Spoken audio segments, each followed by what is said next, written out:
ಸ್ಥಳ. அங்க வந்து யூதர்களும் ಅಲ್ಲಿ ಯೂದ ಜನರು புறஜாதிகளும் ಹೊರ ಜನರು அந்த இடத்துல ஒன்றாய் வாழ்ந்தார்கள். ಆ ಸ್ಥಳದಲ್ಲಿ ಒಟ್ಟಾಗಿ ಬಾಳುವಂತ ಸ್ಥಳ. ஏசாயா 9:1, ಯೆಶಾಯ ಗ್ರಂಥ 9:1 ವಾಕ್ಯ, மத்தேயு 4:15.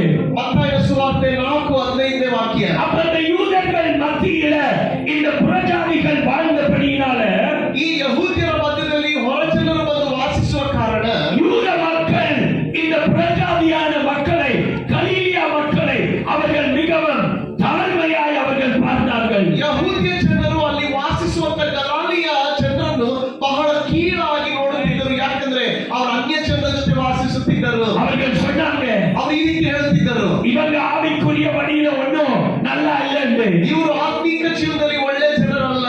யூதர்களுடைய பாரம்பரியங்களை இவர்கள் கை கொள்ளவில்லை. ಯಹೂದ್ಯರ ಪಾರಂಪರ್ಯ ಕಾರ್ಯಗಳನ್ನು ಇವರು ನಡೆಸುತ್ತಾ ಬರುತ್ತಿಲ್ಲ.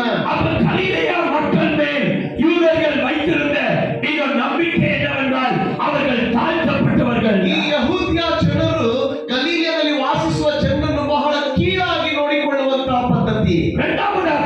ಎರಡನೇದಾಗಿ கலீலியா பட்டணம் வந்து எப்பொழுதும் ஒரு எதிர்த்து போராடுகிற ஒரு பட்டணமாய் காணப்பட்டது. ಗಲೀಲ ಊರಿನವರು ಯಾವಾಗಲೂ ಏನಾದರೂ ಮಾತಾಡಿದ್ರೆ ವಿರೋಧಿಸಿ ಮಾತನಾಡುವ ಜನರು. The Bible, they say they were rebelling against the people.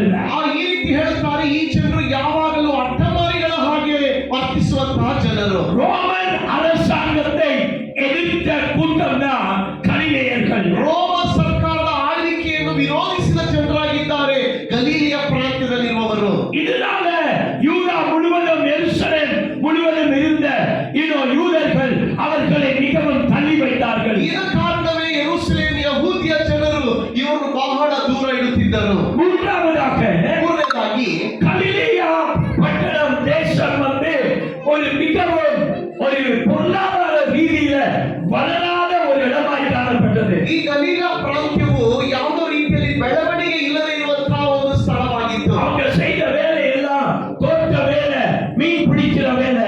ಇವರು ಮಾಡುತ್ತಿರುವ ಕೆಲಸಗಳು ವ್ಯವಸಾಯ, ಬೆಸ್ತ ಕೆಲಸ. அவர்கள் வந்து படித்தாதவர்கள். ಈ ಜನರು ವಿದ್ಯಾಭ್ಯಾಸ ಇಲ್ಲದೆ ಇರುವ ಜನರು. அவர்களுக்கு பெரிய காரியங்களை குறித்து தொடர்பு கிடையாது. ಈ ಜನರಿಗೆ ದೊಡ್ಡ ಕಾರ್ಯಗಳ ಬಗ್ಗೆ ಯೋಚಿಸುವಂತಹದ್ದೇ ಇಲ್ಲ. அதுதான் யோவான் 1:46 இன்னும் நத்தானியேல் கேட்கிறாரு, நாசரேத்து ஒரு கலிலேயாவில் இருக்கிறது, அங்கு ஏதாவது நல்ல காரியம் வருமா?